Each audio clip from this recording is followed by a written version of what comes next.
In a lot of ways, Hyouka is strange. It can be scattershot, mischievous, quirky, elegant, and sometimes oddly creepy, and it often seamlessly integrates all of these aspects together to interesting and unique effect. With a couple of rare exceptions, nothing much aside from general slice-of-life events occur across the course of the episodes, and the anime doesn't really have a definitive conclusion. It provides us with some notes of finality for Oreki's arc, but it's very much open-ended. Oreki and Satoshi in particular do go through some very substantial growth, and I don't want to underplay how awesome and rewarding it can be to see these arcs slowly come into fruition. But even still, while I love Hyouka's character growth and will discuss it quite a bit here, to me what's more interesting than the growth itself is the approach the story takes with regards to that growth. I've always felt that Hyouka's interesting in that it maintains a distinctly consistent feel of priority throughout. It remains on an even keel of dramatization, on a level such that the more impactful moments on paper feel understated. Not all of the time, but most of the time. And the most mundane stuff may feel like greater weight is being placed on it proportionate to the actual events happening. And I think the reason for that has to do with one of the main messages of the anime. In short, Hyouka is an examination of why the mundane matters. And while I'm definitely not saying that this idea is revolutionary in and of itself, the way that the story executes and approaches this is special. And the best way to examine this is through the wonderful Eru Chitanda. Very often the spark, heart, and injection of life into Hyouka, Chitanda is extremely easy to adore. But everything she is vastly important to the story aside from just her curious spirit and likability. We see this through her knack of gradually helping Oreki come out of his shell to feel more comfortable and happy with life. And the most amazing thing about this is that while she obviously cares for Oreki, in my eyes a great deal of this is actually unintentional, just a byproduct of her being her genuine, amazing self. 特別ですよ。私にとって。福部さんもまゆかさんも特別です。私が関わった方は私にとって皆さん特別です。She's simply just that affectionate of a person, and lives her life in an honest way to express that. Oreki calls her a nuisance at times, but maybe in this context being a nuisance isn't necessarily a bad thing. Chitanda's approach is extremely instinctual and stream of consciousness. She feels her way through life and does things for the simple reason that she wants to do them.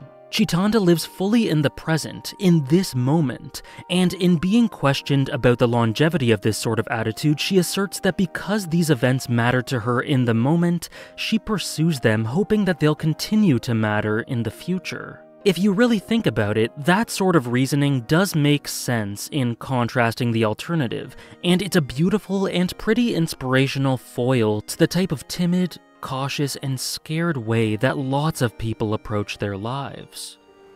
確かに10年後の私は気にしないのかもしれません。でも今感じた私の気持ち、それが将来どうでもよくなってるかもなんて。今は思いたくないんです。私が生きてるのは今なんです。だからすみません。まだよくわからないんです。いいさ。俺も同じだし。Those who contribute to her joy in that moment are special, and the things that capture her interest are worth being interested in simply because they're interesting. And due to this outlook, Chitanda, along with Satoshi and Mayaka of course, help Oreki to break out and stop viewing life as someone on the outside looking in. And this doesn't mean that he has to completely change his personality or anything, because Oreki definitely doesn't experience as heavy-handed or dramatic a change as that. But it just helps him to engage with life more, to invest more time and energy into things, and gradually part the clouds. Yet, as I said, the character growth itself isn't actually my biggest draw to the series. It's mostly the little moments and situations that compile to contribute to that character growth. And as I alluded to, something I appreciate about Hyouka is that it gives off an air of confidence through how much it allows the characters to seize the moments and engage naturally. It doesn't try to force emotions out of the viewer. It's very organic, with a detailed understanding of these characters and the strengths of the series. It knows what it is, and it just sets those elements off for the anime's run. The character animation and general expressiveness have to be among my favorite in the medium, and in tandem with the lovable and endearing personalities and the fun and cute way that they bounce off each other, along with the expert direction, I could watch these characters just hang out for hundreds of episodes on end.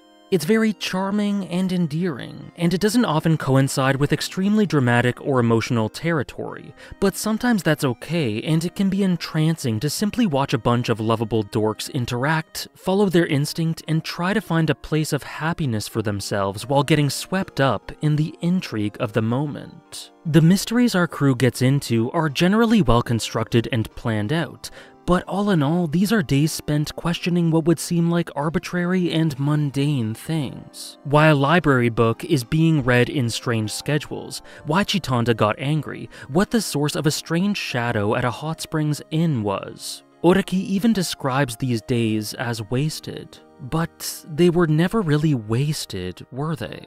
Chitanda wanted to know what she wanted to know in that moment. It engaged her, and because of her magnetic personality, Oreki was himself engaged in humoring her and helping her out. And for Oreki, we see that getting wrapped up in these things, while tiring, is far more meaningful than the trapping alternative of just alienating oneself. Hyouka is essentially an examination of moment-to-moment interaction and living in the now, no matter what that moment may be, and seeing where that approach gradually takes these characters. But while I said that it doesn't often coincide with heavier stuff, sometimes things are not quite so wholesome.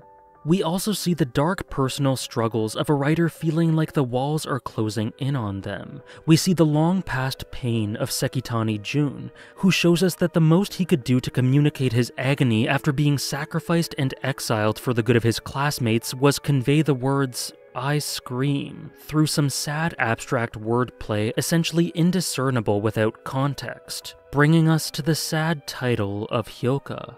We also have some surprisingly weighty character writing for Satoshi as we approach the end of the series, seeing his reservations with his tendency to get too wrapped up and possessive about things, and his struggle to move forward and pursue the things he wants in spite of that. The weight of these kinds of things really sneaks up on you in Hyouka. The characters go about their lives and suddenly we're hit with an emotional revelation or development, whether it be positive or negative. Horrifying, sad, mystifying, happy. And then the story moves on, while never forgetting the weight of these things. Kind of like real life. And the vulnerable and bright-eyed cast are there as our companions along the way, taking this in and sometimes experiencing these big moments as realizations or developments they find out about themselves. 俺は特別なのか? 俺は俺自身を本当に正しく見積もっているのか? 信じていいのだろうか? Oreki progresses to moving outside of his low-energy, high-efficiency, and sheltered lifestyle into slowly coming out of his shell and wanting to explore other avenues while internally affirming his own worth. He eventually seeks to maybe think about a genuine rose-colored life of his own, to perhaps start giving himself credit and not deem everything he achieves as lucky or rudimentary.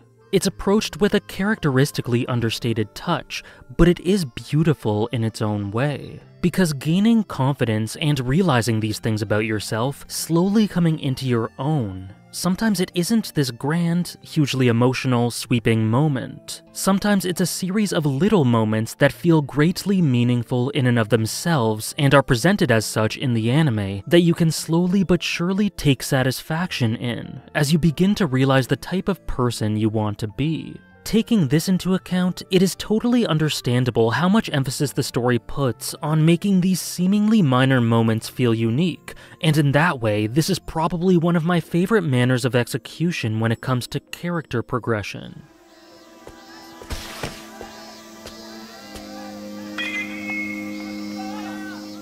ホームラン。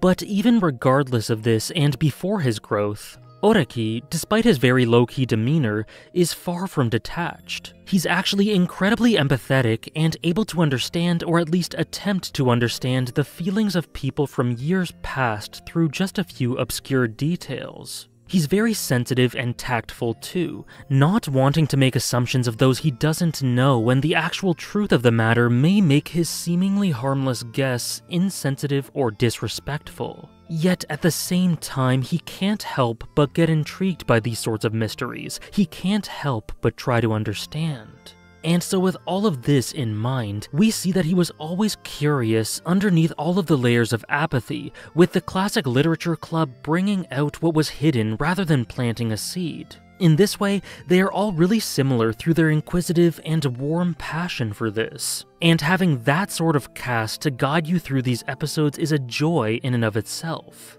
Hyouka is a masterclass at making the mundane magnetic, at portraying the magic of the present, and at integrating all of that with the philosophies and growth of its cast. To me, it is the ultimate slice of life, with Chitanda pulling Oreki from in front and Mayaka and Satoshi pushing him from behind. I'd give so much to be able to see where the lives of these characters go from here in animated form, but even as it is, I find it satisfying knowing that they'll continue to listen to that enthusiastic spirit inside of them and continue following their hearts. Many thanks for watching.